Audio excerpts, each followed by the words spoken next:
여러분 안에는 그리스도의 말씀이 살아 있습니까? 그리고 여러분은 말씀 안에서 살고 있습니까?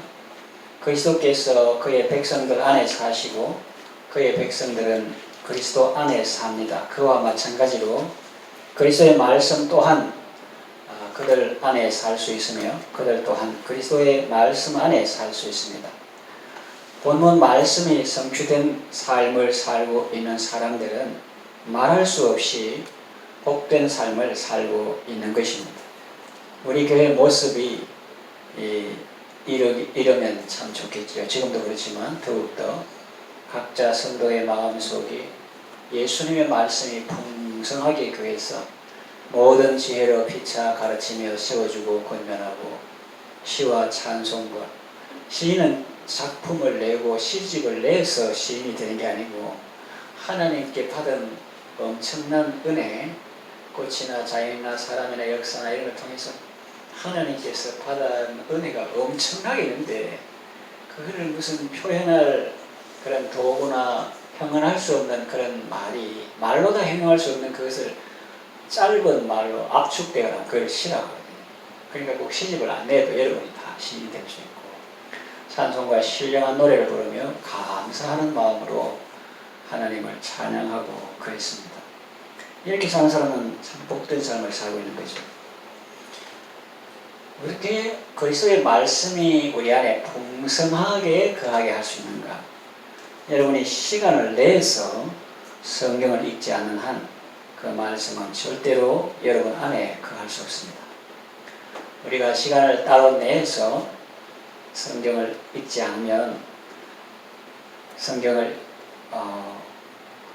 하나님의 말씀을 우리 안에 거할 수 없고 시간 내서 우리가 성경을 안 읽으면 그리스도를 사랑한다고 말하기 어렵습니다.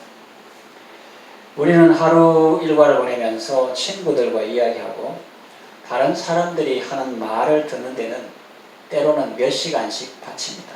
잘 들어주고 교제하고. 그런데 성경을 읽고 하나님의 음성을 듣는 데는 하루에 30분도 들이지 않는 경우도 있습니다. 그러면 그리스도를 사랑한다 그렇게 말하기가 좀 어렵겠죠.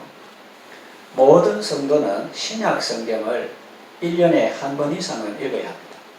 신구약 전체가 아니고 신약 성경은 적어도 1년에 한 번 이상은 읽어야 합니다.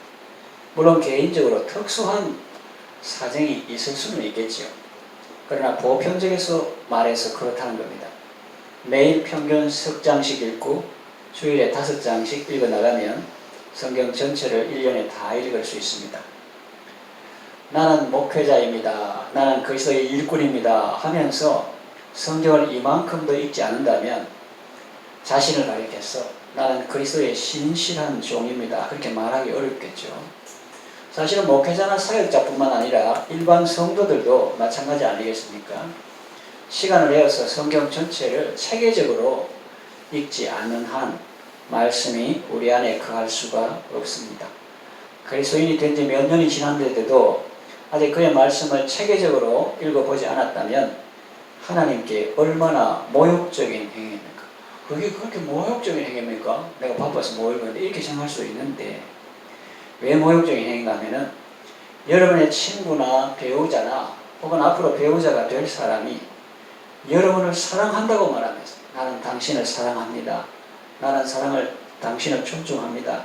너무너무 사랑해요. 그렇게 말하면서 여러분의 말에는 전혀 귀를 기울이지 않고 관심도 없다고 생각해 보세요. 쟤는 저렇게 사랑한다고 하면서 내 말하는 걔는 귀를 안 기울이고 전혀 관심도 없다.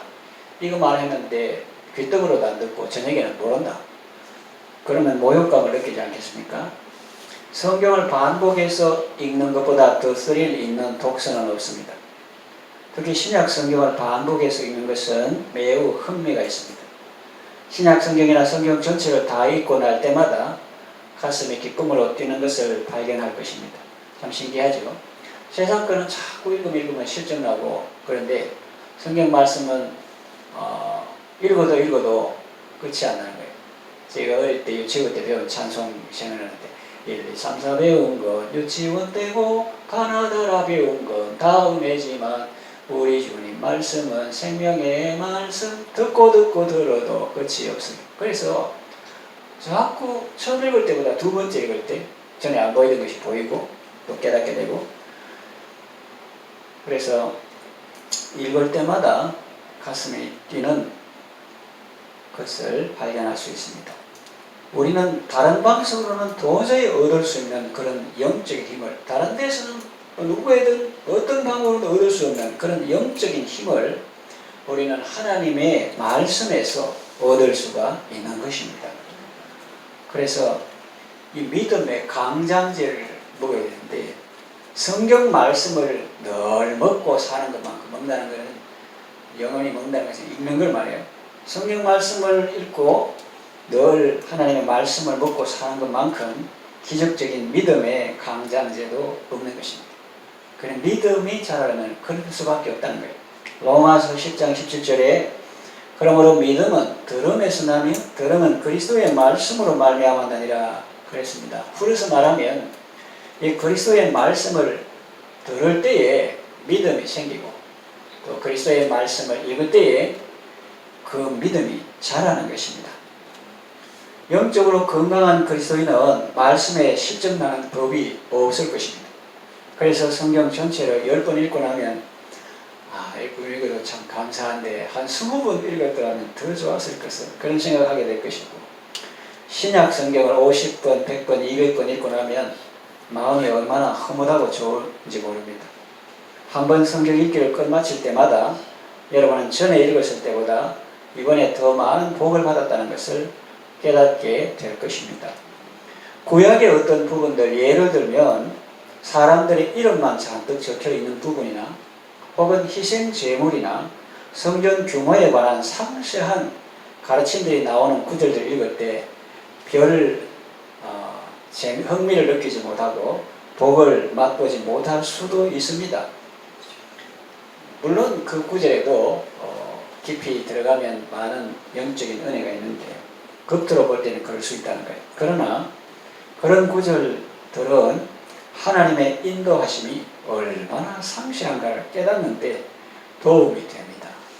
그러니까 우리가 신약에서 하나님은 거룩하시고 저 멀리 계시고 뭐 그런 것까지 다 말씀하시긴 이러지만 레위기를 한번 읽어보세요. 그 짐승을 어떻게 하고 어떻게 각을 들고 뭐 이런 거, 또 성막을 세울 때 뭐 어떻게 하고 이렇게 상세하게 이게 다 말씀하신다는 거예요.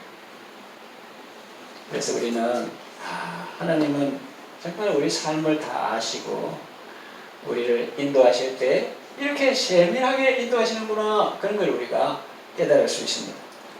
그래서 오늘 살고 있는 우리들의 삶 속에서도 하나님의 인도하심이 그렇게 상시할 수 있다는 사실을 깨닫게 해줍니다.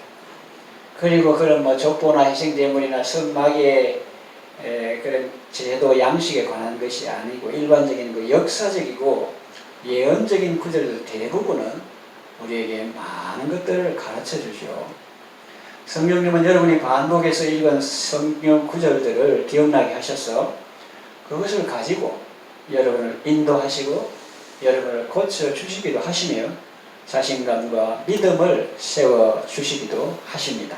하나님의 말씀 속에는 지극히 소중한 것들이 들어있습니다. 하나님의 말씀으로부터 받는 복만큼 달고 맛있는 음식은 없습니다.